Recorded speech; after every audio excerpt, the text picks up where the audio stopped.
back to the beginning. So I guess where were you during that set? I know you said at the Side beginning. stage, right next to Del James. Nice. He's we just went on a trip with Del James and his wife last year.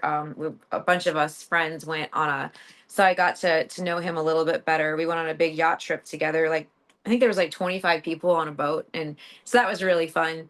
But he's amazing, and he pushed me up to the front there so I could watch like first row side stage. Um, it was pretty crazy. Like there's Courtney Kardashian and her little baby right behind me, and me and Charlie are watching. Yeah, and you know, you can't wipe the smile off my face like watching watching Guns N' Roses. It's just so cool. And it is cool. I guess as a vocalist, and I'm trying to avoid any sort of like clickbait that comes out of it. But it was like a not I want to use the word controversial, but just like a divided opinion among like fans about Axl and the way he sounds now.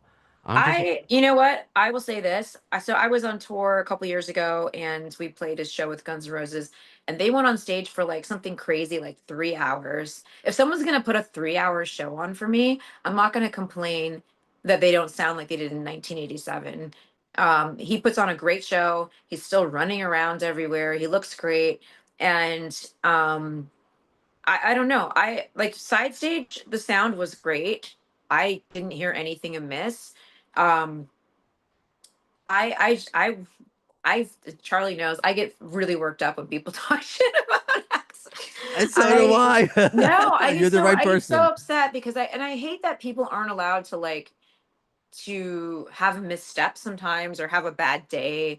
Right. I've got bad days. I was just on the road for 5 weeks with Lords of Acid singing, and I got really sick. And thank God everything came out every day, and I was able to sing every day. But every day I was worried, like, what's going to come out of my mouth? What are people going to think? It is incredibly stressful to be a vocalist, and I can't imagine how stressful it is for people to want to hear exactly what they heard, like I said, in 1987 all the time. And I think 90% of his vocals are still awesome. I think he's, and man, if your heroes are still out there, again, putting on 3 hour shows for you, 2 hour shows for Hmm. you, take it and shut up, you know?